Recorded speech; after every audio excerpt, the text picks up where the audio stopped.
Telah ku bersabar untukmu, namun kau semakin terlalu. Pedihnya cinta menyiksa batinku.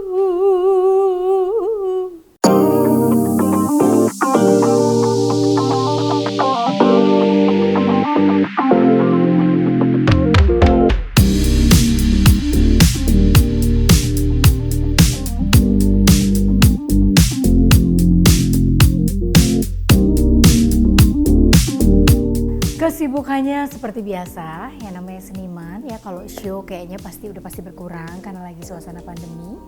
Tapi bukan berarti kita mati berkarya atau mati kreativitas. Jadi masih terus produktif.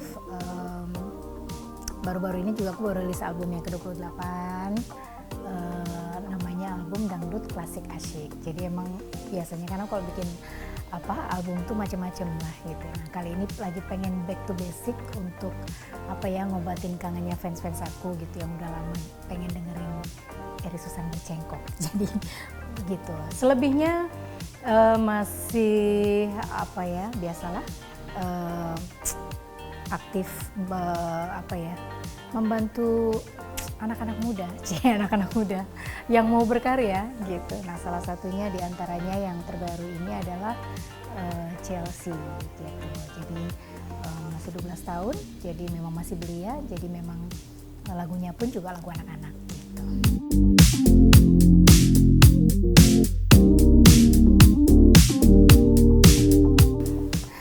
Aku tuh berkarya udah cukup lama ya, dari mulai kelas 2 SMP, itu udah album pertama tuh, awal tahun 92 kalau nggak salah. Jadi sejak saat itu tuh dapat kesempatan untuk bisa berkarya melalui salah satu label, bersyukur banget gitu. Terus ya begitu aja terus, karena dasarnya kan aku cinta banget nyanyi, cinta banget dunia musik. Nah, kalau kenapa sampai sekarang masih konsisten, terlebih saat pandemi ini rasanya bunuh diri gitu kok tiba-tiba keluar album gitu ya, sementara single-nya kadang-kadang orang masih mikir gitu. Nah, itu dia, karena aku ngerasa bahwa aku sebagai seorang seniman, aku punya tanggung jawab gitu. Bahwa aku berkarir bukan untuk main-main gitu, aku punya tanggung jawab di mana di luar sana aku punya ya cukup banyak fans yang loyal gitu, yang pengen ngelihat idolanya juga bisa terus berkarya gitu. Nah, ditambah lagi aku juga punya seorang sahabat yang sampai saat ini pun masih terus mensupport aku untuk aku terus berkarya, itu Adibal. Nah, ya sudah, akhirnya kalau kita berkarya sih kita nggak mau lihat waktu, nggak mau lihat situasi, karena prinsipnya selama kita diberikan kesehatan, masih diberikan kemampuan dan kesempatan, kenapa enggak gitu. Jadi memang dari dulu juga aku kalau berkarya itu selebihnya kalau memang itu menghasilkan pundi-pundi itu jatuhnya bonus dari yang di atas. Tapi lebih daripada itu, buat aku berkarya itu sangat penting.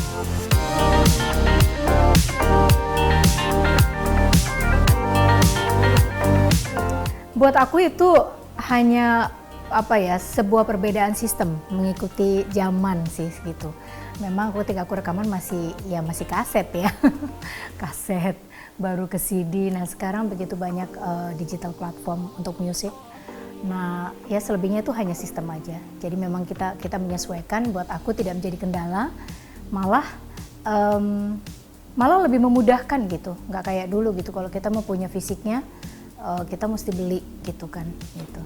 Nah kalau ini kita tetap beli tapi nggak susah gitu, karena memang medianya tuh udah banyak gitu, internet segala macem gitu, sosial media.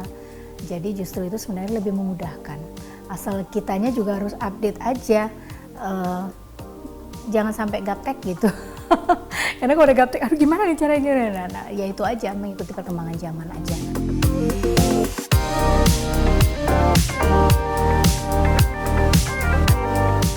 Aduh, kalau bicara penciplakan itu ya, rasanya sakit hati sih sebenarnya, jujur aja. Karena kita bikin lagu, kita butuh waktu, proses bikin musik, butuh waktu lagi, recording, itu bisa pagi sampai malam, sampai pagi lagi. Nah begitu jadi, orang tinggal ngopi gitu, aduh enak banget gitu. Cuman gimana ya, memang jujur aja Indonesia ini masih sulit untuk mengatasi itu.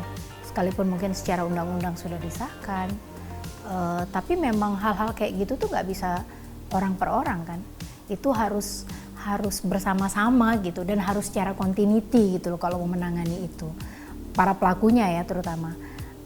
Karena kalau dilakukan hanya sekedar kayak sidak sesekali gitu, ya orang pasti akan ada bandelnya lagi gitu kan, apalagi kalau udah berkaitan dengan uang gitu. Nah ya yang pasti sih harapannya sih mudah-mudahan dari para senimannya nggak capek dalam arti untuk bersama-sama menanggulangi ya hal-hal kayak gitu. Di lain sisi kita ngerti mereka juga mengcopy gitu kan, sebenarnya itu mata pencaharian untuk mereka, tapi maksudnya ya memang dibutuhkan kesadaran sih gitu ya, walaupun sadar itu sebenarnya masuk saya tapi ya mudah-mudahan tapi jujur aja walaupun sebenarnya pesimis gitu, karena kalau kita jalan orang perorangan aja kita nggak akan bisa menanggulangi sekalipun undang-undangnya ada kalau nggak ada tindakan gitu.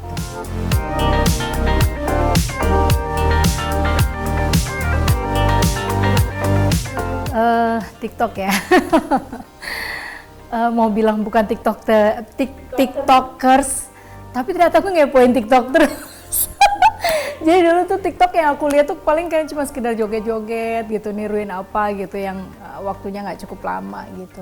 Tapi semakin kesini tuh semakin menarik memang ya, banyak hal gitu. Maksudnya ya seperti sebagaimana seharusnya bahwa sosial media apapun bentuknya sebenarnya kalau kita bisa mengambil manfaatnya untuk yang baik ya pasti kita juga banyak dapat informasi dari sana. Nah untuk musik sendiri memang sangat friendly banget untuk TikToknya, apalagi dangdut. Jadi sebenarnya itu lebih memudahkan sehingga orang jadi lebih sering denger gitu kan, karena sering dipakai untuk background kan, untuk gerakan-gerakan tertentu gitu yang lucu-lucu gitu. Jadi buat aku itu membantu dan apa ya, sangat apa ya istilahnya, membantu lah gitu, membantu banget untuk promosi juga gitu. Kayaknya emang sekarang bisa dibilang nggak ada yang nggak main TikTok ya.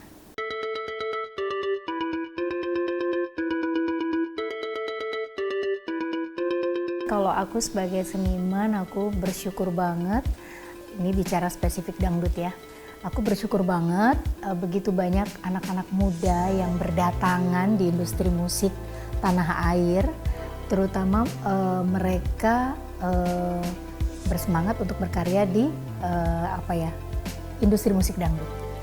Apalagi sekarang anak-anak sekarang tuh luar biasa, secara look aja nih cewek cowoknya nih cakep-cakep gitu ya, tapi udah nggak malu lagi untuk nyanyi dangdut gitu loh. Iya, kenapa kalau dipikir buat apa ya malu, dangdut tuh keren tau gitu. Jadi yang pastinya aku bersyukur banget. Jadi hanya saja memang dengan banyaknya kemudahan melalui ajang-ajang kompetisi gitu, sekarang memang kesempatannya lebih banyak untuk mereka gitu, lebih terbuka untuk mereka. Nah cuman masalahnya adalah ketika mereka sudah menjadi bagian dari seperti kompetisi atau ajang apapun itu, ya mudah-mudahan sih nggak berhenti di situ gitu, karena biasanya apalagi ajang-ajang kompetisi itu kan biasanya kalau udah sukses yang satu ada lagi yang kedua, ya kan, setelah yang kedua diadain ada lagi yang ketiga. Jadi event yang pertama bagus, kita nggak tahu berikutnya akan ada lebih bagus, ada lebih bagus. Nah, tapi poinnya bukan siapa yang lebih bagus, tapi siapa yang bisa bertahan untuk berkarya. Nah, aku lebih berpikir bagaimana mereka bisa memanfaatkan momen dan kesempatan dan fasilitas yang ada, apalagi stasiun TV sekarang kan mensupport, sosial media juga sangat mensupport. Jadi mereka betul-betul manfaatkan itu dengan baik, dan setelah itu justru yang lebih penting. Maksudnya jangan terlena hanya ketika dia di TV, tapi seseorang seniman atau penyanyi atau artis itu dia dikenal dari karyanya, itu yang membuat dia bertahan. Nah itu yang aku harapkan anak-anak muda ini, siapapun mereka, bisa belajar dan bisa terus bersemangat, dan yang paling penting mereka berkarya.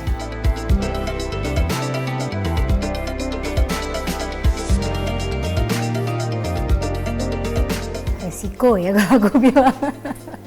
Seorang public figure sebenarnya mungkin di luar sana, mungkin di zaman dulu pun sudah ada nih orang-orang yang begitu keponya atau fans-fans yang begitu keponya dengan kehidupan pribadi idolanya gitu, siapapun mereka. Hanya saja zaman dulu tidak terekspos karena dulu internet juga belum semua orang tahu, sosial media juga belum semua orang memainkan atau memanfaatkan itu.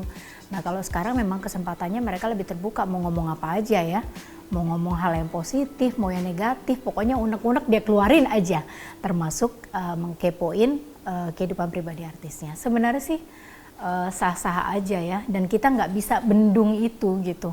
Makanya kenapa aku bilang itu sebuah resiko. Hanya saja mungkin dibutuhkan kedewasaan dari si artisnya sendiri, bagaimana menyikapi gitu, atau bagaimana dia istilahnya apa ya, karena kan kita nggak bisa paksa untuk semua orang suka sama kita. Di luar sana mungkin ada yang nggak suka sama kita. Ya buat aku sejauh mana dia bisa memberikan informasi yang positif. Nah selebihnya kalau nanti di luar tuh jadi hoax dan sebagainya, yang penting ya namanya jejak digital itu kan ada. Jadi statement bahwa dia melakukan membuat statement yang positif ataupun itu kan tetap ada. Jadi ya itu tadi, nggak bisa dibendung, dibutuhkan kebijaksanaan kita untuk kita menyikapi. Kalau aku pribadi sih aku tipikal orang yang sangat cuek. Buat aku yang penting sahabat dekat, keluarga, orang-orang dekat tahu aku tidak seperti itu. Di luar sana orang bodoh amat gitu. Jadi resiko public figure kalau gitu.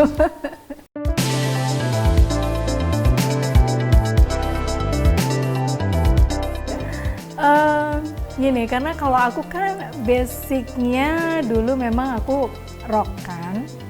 Nah, cuman baru kesempatan untuk recordingnya itu di dangdut. Nah, dari pengalaman aku saat dari kecil aku manggung dari satu kota ke kota lain, dari satu panggung ke panggung yang lain, udah terbiasa gitu nyanyi berbagai genre gitu. Jadi buat aku pop juga bukan satu genre yang asing di telingaku.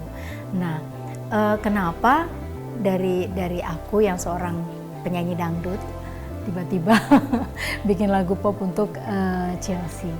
Ya karena aku pikir anak ini dia punya karakter suara yang unik, yang anak-anak banget, yang tulus banget, yang lembut gitu didengarnya. Jadi dan lahir dari keprihatinan aku gitu, kayaknya kurangnya lagu anak-anak untuk anak-anak gitu ya. Karena anak-anak sekarang kecenderungan nyanyi lagu-lagu dewasa gitu. Nah itu memang agak memprihatinkan gitu. Tapi ya kita nggak bisa merubah itu maksudnya. Tapi paling tidak kita berbuat. Kalau aku merasa prihatin ya aku akan berbuat gitu. Nah melalui Chelsea ini aku merilis lagu dengan genre pop ya karena aku pikir aku juga punya kemampuan di sana. Toh lagunya juga simple, ringan, nggak butuh istilahnya berpikir keras untuk bisa menelaah lagu. Terlebih temanya memang aku pilih tentang mama gitu. Nah, karena itu related dengan banyak orang di luar sana. Maksudnya untuk anak-anak yang sayang sama mamanya atau untuk mama yang sayang sama anak-anaknya gitu. Jadi buat aku Chelsea sendiri juga karakternya memang bukan di dangdut gitu. Dan anak-anak kecil tuh jarang banget kayak nyanyi dangdut ya gitu. Jadi takutnya juga kalau dikasih lagu dengan tema mama itu malah goyang. Oh enggak ya. Gitu sih, jadi simple aja.